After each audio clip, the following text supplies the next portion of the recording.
Capítulo 12. Quando as igrejas oram. Oração corporativa. Vamos brincar de faz de conta? Imagine que você está em uma reunião de oração muito concorrida, cheia de pessoas que vieram com a esperança de serem transformadas e desfrutar um encontro com Deus. Os carros fazem fila nas ruas, o estacionamento da igreja está superlotado, as salas da igreja fervilham de gente zelosa em oração. Muitas fazem a sua profissão de fé, alguns se convertem, outros são curados e as respostas específicas à oração são coisas regulares e comuns. Já imaginou o quadro todo? Muito bem. Agora, ainda imaginando essa cena, responda a esta pergunta. Onde está você? Numa reunião de oração de sua própria igreja, numa quarta-feira? Para alguns de vocês, leitores, talvez a resposta seja sim. Para a maioria, porém, estaríamos brincando de faz de conta se associássemos esse tipo de reunião com o que normalmente chamamos de culto de oração. Ao notar o costume dos religiosos do seu tempo de frequentar as reuniões de pregação e faltar às reuniões de oração, disse Ellen White: as reuniões de oração devem ser as mais interessantes a serem realizadas. São muitas vezes, porém, fracamente dirigidas. De fato, muitas igrejas de hoje até já eliminaram a reunião semanal de oração.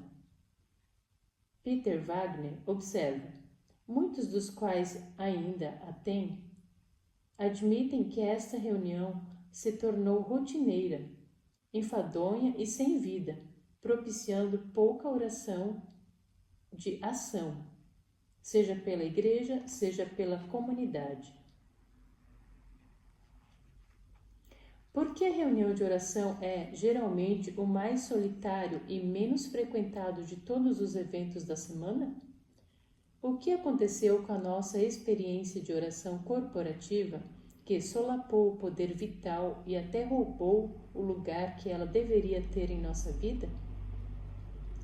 Qualquer livro que pretenda chamar o povo de Deus à oração nessas horas finais da história do mundo seria incompleto se não abrangesse o propósito, o privilégio e a necessidade da oração corporativa. A oração individual, ainda que seja tão importante em nossa caminhada com Cristo, é apenas uma faceta da ordem dada por Deus para humilhar-nos e orar. A oração corporativa ou em grupo é igualmente importante e precisa ser restaurada a um lugar de proeminência na vida da igreja. Por que oração corporativa? Você pode estar se perguntando, se uma pessoa já desfruta uma vida de oração pessoal rica e satisfatória em casa, por que insistir na necessidade da oração em grupo? Pode ser que os grupos não contem com a sua simpatia. Além disso, pode ser que as reuniões de oração às quais você se acostumou ofereçam o mesmo estímulo de uma ida à padaria de seu bairro. Por que sair do conforto de sua casa depois de um dia de árduo trabalho para quase morrer de tédio em um ambiente mal ventilado e ainda ter que ouvir longas orações em favor de pedidos que parecem ficar na lista por anos a fio sem nenhuma resposta aparente? Por que mesmo? A oração corporativa nunca foi idealizada para ser assim. A Escritura nos oferece um dinâmico quadro do papel desempenhado pela oração na nascente igreja estabelecida por Cristo. Tão logo os discípulos retornaram a Jerusalém após a ascensão de Cristo, eles se reuniram para orar. No dia de Pentecostes, estavam todos eles reunidos no mesmo lugar, orando pela prometida bênção do Espírito Santo, quando nasceu a igreja e 3.000 novos seguidores foram acrescentados ao grupo. Uma das atividades primárias na vida daquela igreja era a oração, e os apóstolos a consideravam como o seu principal dever. O livro de Atos está cheio de exemplos da jovem igreja em oração. para que Pedro fosse libertado da prisão, para promover a eleição de novos presbíteros ou anciãos e para chamar os primeiros missionários. Peter Wagner diz que a oração corporativa não era periférica naquele tempo como frequentemente o é hoje. Ela era central e, muitas vezes, quando os fiéis uniam suas vozes em oração, tremia o lugar onde estavam reunidos. Todos ficaram cheios do Espírito Santo e, com intrepidez, anunciavam a palavra de Deus. Suas reuniões não eram sessões de cochilos. Mas por que é necessária esta experiência ainda hoje? Pelas mesmas razões que era necessária naquele tempo, para a libertação do poder, unidade, companheirismo e encorajamento. Liberação do poder. A igreja primitiva dependia visivelmente da oração para a liberação do poder de Deus. Sua crença no papel da oração pública era evidente. Se nós não orarmos, Deus não agirá. Eles compreendiam que nas orações da igreja havia uma esperança e um poder espiritual único que não havia em suas experiências de oração particular. Se tão somente crêssemos nisso hoje! Não queremos ver o poder de Deus liberado em nossa vida? Na vida de nossos amados ainda não salvos? Na igreja? No sistema de ensino público? Nas cadeias e nos centros de reabilitação? Nos campos de refugiados na África? Alto lá, parada obrigatória. Talvez essas perguntas mereçam um tratamento mais do que retórico. Talvez tenhamos acabado de tropeçar em uma das principais razões por que a oração corporativa está definhando em muitas de nossas igrejas. Talvez a liberação do poder de Deus não esteja no topo de nossa lista de prioridades. Pense nisso. Por que ir a Deus em busca do poder? A necessidade do poder indica a intenção ou o desejo de fazer alguma coisa. Sinto muito em dizer, mas a verdade é que nós estamos contentes por não estarmos fazendo nada. Sim, estamos dispostos a perpetuar a máquina. De vez em quando, aceitamos um cargo na igreja e, ocasionalmente, até sacrificamos nosso repouso com o fim de chegarmos à igreja a tempo de cumprir nosso dever. Mas você não precisa do poder divino para fazer essas coisas. Sim, nós podemos fazer as coisas da igreja de olhos fechados. É fácil e não requer muito esforço. A igreja primitiva está em chamas com a missão de salvar almas. Estamos nós? Os discípulos sentiram sua necessidade espiritual e suplicaram do Senhor a santa unção que os devia capacitar para o trabalho de salvar almas. Não suplicaram essas bênçãos apenas para si. Sentiam a responsabilidade que lhes cabia nessa obra de salvação de almas. Compreendiam que o Evangelho devia ser proclamado ao mundo e reclamavam o poder que Cristo prometera. Talvez seja esta uma das razões por que as nossas reuniões de oração são tão secas e sem vida. Não estamos indo a Deus em busca do desejo e do poder de fazermos aquilo que estamos aqui para realizar, compartilhar o Evangelho. Se não estamos dispostos a perseguir este alvo, é melhor cancelar a reunião de oração. Pode até ser que ela já esteja caminhando para uma vazia formalidade, um ritual, uma tradição que, há muito tempo, perdeu seu significado e propósito. Se nosso coração não tem interesse pelos perdidos, nem se sente inclinado a trabalhar pelas almas, façamos disso a nossa primeira confissão e súplica na reunião de oração. Então, busquemos de Deus a liberação do poder que nos capacitará a fazer esse trabalho. Unidade. Jesus disse: em verdade também vos digo que, se 2 dentre vós sobre a terra concordarem a respeito de qualquer coisa que porventura pedirem, se lhes há concedida por meu Pai que está nos céus. porque onde estiverem 2 ou 3 reunidos em meu nome, ali estou no meio deles. A oração corporativa provê a oportunidade para que o corpo de Cristo experimente o poder da concórdia. A oração individual é ótima e é a corrente sanguínea do crente, mas aqui Jesus está nos ensinando que algo especial acontece quando seus filhos entram em acordo na oração.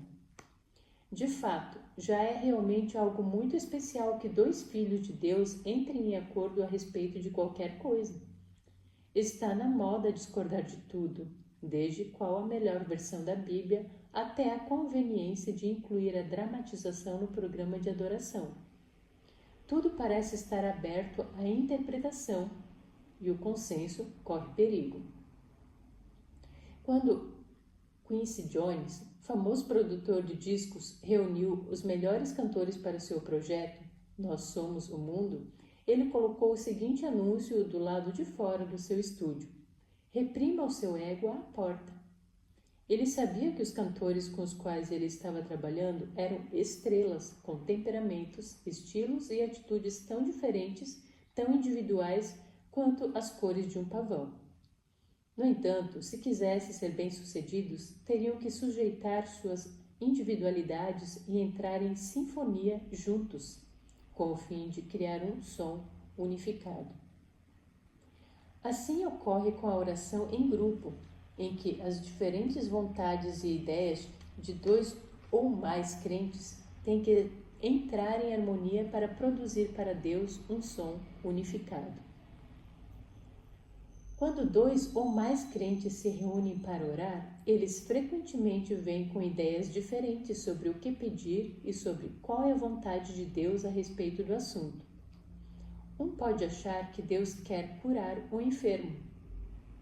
Pode ser que o outro pense que Deus está trazendo a provação da doença para ensinar o aflito.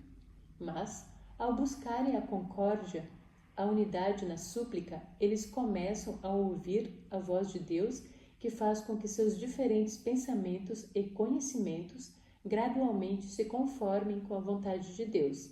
E assim, a oração deles é respondida. Companheirismo e encorajamento. Nós necessitamos um do outro. À semelhança do que disse a esposa de pastor, que eu mencionei no capítulo anterior, há muito desânimo por aí. Precisamos segurar as mãos de nossos irmãos e irmãs e demonstrar nosso interesse por eles. Precisamos saber que não estamos sozinhos em nossas lutas. Há outros cujos ombros carregam os mesmos fardos e cujos pés tropeçam nas mesmas asperezas da vida, exatamente como nós. Como injetar nova vida na reunião de oração corporativa? Até mesmo uma reunião de oração com parada cardíaca já instalada pode ser ajudada experimentando as seguintes sugestões. Primeira, ponha música na oração. A música pode ser uma grande força para o bem. Não aproveitamos, entretanto, ao máximo esse aspecto da adoração. Nosso povo necessita ser ensinado a usar o cântico como forma de oração e não como forma de preencher ou animar. Reserve os primeiros 10 minutos da reunião para as orações cantadas. Use hinos que se dirijam diretamente a Deus e aprenda a cantar para Deus com alegria. Segundo, mantenha as orações simples. Mais uma vez, é necessário educar a igreja a orar em grupo. O lugar de fazer orações pessoais mais longas é em casa. Aqueles que deixam de orar em casa e tentam compensar essa falha através de longas orações na reunião corporativa podem ser considerados destruidores das reuniões de testemunhos e oração, de acordo com Ellen White. Todos devem considerar um dever cristão ser breves na oração. Digam ao Senhor exatamente o que querem, sem rodeios. A oração conversacional é um dos métodos que temos usado com muito sucesso em nossas reuniões da hora do poder. Esse tipo de oração dá a cada um a oportunidade de orar várias vezes, dando atenção a apenas um assunto de cada vez. Isso também promove a concórdia entre os suplicantes. Quando alguém pede que Deus conceda reconciliação a um casamento perturbado, uma outra pessoa do grupo pode continuar a conversação e concordar com a petição, dizendo algo mais ou menos assim: "E eu concordo, Pai, com a Janice exatamente agora e peço que ponhas um espírito perdoador no coração desse jovem casal." Terceiro, diminua o tamanho da lista de oração. Longas listas de oração são o sinal de uma congregação saudável, mas são também as assassinas da oração corporativa. Identifique algumas das preocupações mais críticas e difundidas para que recebam o tempo e a atenção do seu grupo de oração. Então, peça que grupos de oração menores ou que indivíduos levem as demais preocupações a Deus em oração. Quarto, seja específico. As orações vagas, gerais, devem ser colocadas no boletim do grupo até que uma necessidade específica seja identificada. Charles McIntosh escreve: "O simples fato é que nós somos muito vagos e, consequentemente, muito indiferentes em nossas orações e reuniões de oração. Não parecemos gente que pede o que quer ou que espera receber o que pediu. É isto o que destrói nossas reuniões de oração e as torna sem substância, sem sentido, sem poder. É isto o que as transforma em reuniões de ensino ou de conversa, em vez de reuniões de oração fervorosa." Quinto, compartilhe as respostas à oração. Em igrejas e mais igrejas, diz Peter Wagner: "Tenho visto listas de pedidos de oração publicadas no mural da igreja, algumas delas muito bem detalhadas, mas em menos de 1 em 10 delas encontrei relatos de respostas a tais orações. A oração pode mudar a história, mas as pessoas que oram não ficarão entusiasmadas pela oração se não puderem saber o que está acontecendo. Em minha própria igreja, nós publicamos a coluna do alerta da oração em nosso boletim com os nomes dos indivíduos por quem a igreja deve orar. Infelizmente, não temos uma coluna para as respostas às orações para relatar os resultados dessas orações. Precisamos descobrir meios de fazer isso em cada reunião de oração." Sexto, mude o nome. Isto pode parecer tolice, mas entre as pessoas com quem eu trabalho, a simples menção da palavra reunião é suficiente para que as pessoas comecem a olhar para o relógio e a pôr a mão no bolso à procura da chave do carro. Convenhamos, queremos nos ver livres de reuniões. Mude essa associação negativa de ideias para uma associação positiva e dê um novo nome aos seus momentos de oração corporativa. Por exemplo, a hora da oração, ou a hora do louvor, ou alguma coisa mais radical, como a hora do poder. Sétimo, convoque a igreja para momentos especiais de oração. Em outras palavras, não permita que o culto de quarta-feira seja o único momento de oração corporativa. Faça convocações especiais para que a igreja se congregue no Dia Nacional de Oração, nos festejos do Natal, no início do Ano Novo, na Sexta-feira Santa, no preparo para séries de conferências evangelísticas e em ocasiões especiais de busca de renovação espiritual.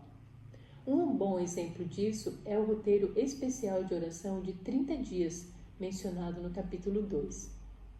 Certamente esta lista poderia ser ampliada, mas você pode usá-la como o trampolim para dar a arrancada em suas reuniões de oração corporativa. O ministério da oração em sua igreja. Qual é a importância da oração na vida e no funcionamento geral da igreja? Considere o que Ellen White viu em visão a respeito disso. Vi que uma espessa nuvem os envolvia e que uns poucos raios de luz da parte de Jesus penetravam a nuvem. Olhei para ver aqueles que recebiam a luz e vi indivíduos orando fervorosamente pela vitória. A luz do céu foi derramada sobre eles, mas a nuvem escura sobre a igreja, em geral, era compacta. O povo estava indolente e entorpecido. Satanás desceu com grande poder, sabendo que tem pouco tempo. Seus anjos estão ocupados e grande parte do povo de Deus permite ser embalada e posta a dormir. A nuvem novamente apareceu e pairou sobre a igreja.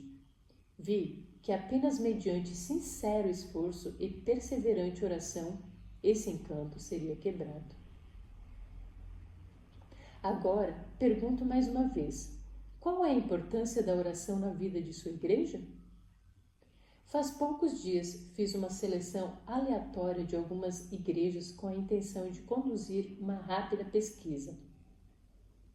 Quando alguém atendia, geralmente uma secretária, eu me apresentava, falava de meu projeto e perguntava se eles teriam disposição de responder algumas perguntas a respeito de seus ministérios de oração.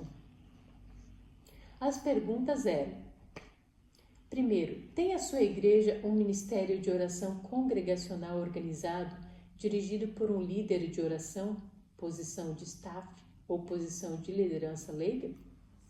Segundo, tem a sua igreja uma câmara de oração ou um lugar especialmente designado para a oração? Terceiro, a sua igreja faz correntes de oração? Quarto, com base nos programas, atividades de oração de sua igreja, você afirmaria que a oração é uma alta prioridade? Embora não se pretenda colocá-la no rol das pesquisas científicas, foram esclarecedoras as respostas recebidas. Telefonei a uma igreja das Assembleias de Deus, 2 igrejas batistas, uma igreja não denominacional, uma igreja apostólica e uma igreja adventista do 7º dia. Só uma delas respondeu sim a 3 das 4 perguntas. Enquanto a maioria delas expressou o desejo de realizar uma maior promoção da oração, o interesse e comprometimento da maioria não passou da média. Como está o seu lugar de adoração? O que seria necessário fazer para aumentar o interesse por parte do pastor, anciãos e irmãos de boa vontade de sua igreja em ter um ministério de oração bem organizado e atuante? A vida de oração corporativa do corpo de Cristo não devia ser deixada ao léu da sorte ou estendida ao sol para secar como as uvas. Se de fato queremos romper a nuvem laodiceana que tão densamente se avoluma sobre nós, nossas igrejas têm que se tornar igrejas de oração. Igrejas onde a espada do Espírito é manejada pela energia da oração, afiada pelo Espírito Santo. O tempo se esgota. Chega de brincar de faz de conta. Nossas igrejas precisam tornar-se agora verdadeiros centros de diligente oração, antes que Jesus e o mundo que necessita de nós pronunciem o fim do jogo. Nota do autor. Se você deseja obter mais ideias a respeito de como fazer da sua igreja uma igreja de oração, eu recomendo as seguintes fontes. Primeiro, o livro Compêndio da Igreja que Ora. Segundo, o livro Igrejas que Oram. Mesmo considerando que não posso endossar tudo o que está nesses livros, há muitas ideias sólidas que se provarão uma verdadeira bênção.